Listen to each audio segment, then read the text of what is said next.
কোটা সংস্কার থেকে ফ্যাসিবাদ পতন আন্দোলনে বিএনপি সহ গণতান্ত্রিক দলগুলোর রাজনৈতিক কৌশলের অজানা অধ্যায় প্রথমবার প্রকাশ করলেন বিএনপির ভারপ্রাপ্ত চেয়ারম্যান তারেক রহমান। ছাত্র জনতার রক্তক্ষয়ী আন্দোলনকে ফ্যাসিস্ট পতনের এক দফা আন্দোলনে পরিণত করে ফ্যাসিস্টের পতন নিশ্চিত করতে বিএনপি সহ দেশের সকল গণতান্ত্রিক দলগুলোর পরিকল্পনা এবং কৌশল অবলম্বন করেছিল দলগুলো।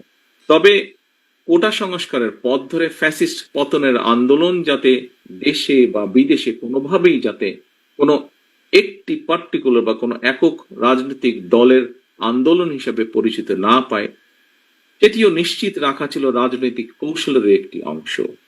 প্রিয় শিক্ষার্থী ভাই ও বোনেরা, জুলাই গণঅভ্যুত্থানের প্রথম বার্ষিকী উপলক্ষে 19 জুলাই বেসরকারি বিশ্ববিদ্যালয়ের শিক্ষক শিক্ষার্থীদের অনুষ্ঠানে তারেক রহমান একথা বলেন। তৎকালীন মাফিয়া সরকার বেপরা হত্যা। 24-এর আন্দোলনে বেসরকারি বিশ্ববিদ্যালয়ের শিক্ষক শিক্ষার্থীদের ভূমিকা ইতিহাসে গৌরবোজ্জ্বল অধ্যায় বলে মন্তব্য করেন তারেক রহমান। 24-এর 18 জুলাই শিক্ষার্থীদের আন্দোলনে বিভিন্ন রাজনৈতিক দল ও সাধারণ মানুষের ব্যাপক অংশগ্রহণে সরকার পতনের বিষয়ে সেদিনই আত্মবিশ্বাসী হন তারেক রহমান। সেই অভিজ্ঞতা বলছিলেন বেসরকারি বিশ্ববিদ্যালয়ের এই অনুষ্ঠানে। কোটা সংস্কারের দাবিতে আন্দোলন শুরু হলেও 16 জুলাইয়ের পর থেকে মূলত কিন্তু আন্দোলন আর কোটা সংস্কারের দাবিতে সীমাবদ্ধ ছিল না। সারা দেশে স্ফুলিঙ্গের মতন ছড়িয়ে পড়া আন্দোলন দমন করতে তৎকালীন মাফিয়া সরকার বেপরা হত্যা আর নির্মম দমন পীড়ন চালাতে শুরু করেছিল। সেই মাফিয়া সরকারের গুলি বন্দুকের ভয়কে উপেক্ষা করে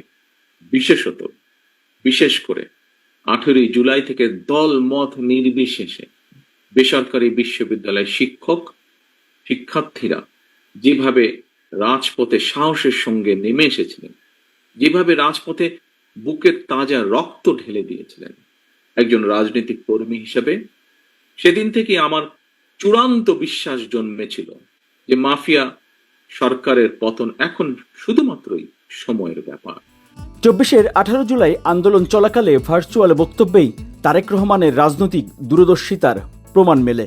খুনি হাসিনা জনগণের কাছে আত্মসমর্পণের দ্বার প্রান্তে, এখন শুধু সময়ের অপেক্ষা মাত্র। এদিকে বেসরকারি বিশ্ববিদ্যালয়ের অনুষ্ঠানে তারেক রহমান আরো বলেন, কোটা সংস্কার বিষয়টি বিএনপির কর্মপরিকল্পনায় অন্তর্ভুক্ত ছিল বহু আগে থেকেই।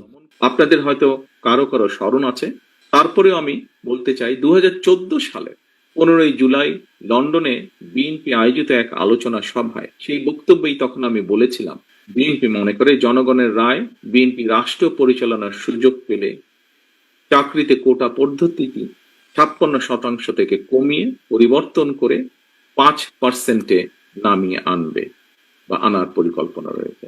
এটি সেদিনই বলেছিলাম 2014 সালে। নেতৃবৃন্দ, আমি দৃঢ়ভাবে আরো বিশ্বাস করি বাংলাদেশের মেধাবীরাই পারে বাংলাদেশকে এগিয়ে নিয়ে যেতে। সেই মেধাবীদের জন্য জায়গা করে দিতে সরকারি চাকরিতে কোটার হার থেকে কমিয়ে মেধাবীদেরকে জায়গা দেওয়ার জন্য 5% মধ্যে নিয়ে আসা উচিত। 14 থেকে 24 গণতন্ত্র পুনরুদ্ধারের আন্দোলনের মধ্যেই 2 দফা কোটা সংস্কারের দাবিতে শিক্ষার্থীদের আন্দোলন। সেই ধারাবাহিকতায় 24-এর জুলাই গণ অভ্যুত্থানে পতন হয় ফ্যাসিবাদ সরকারের। Miraj Hossain Gazi, open media, Dhaka.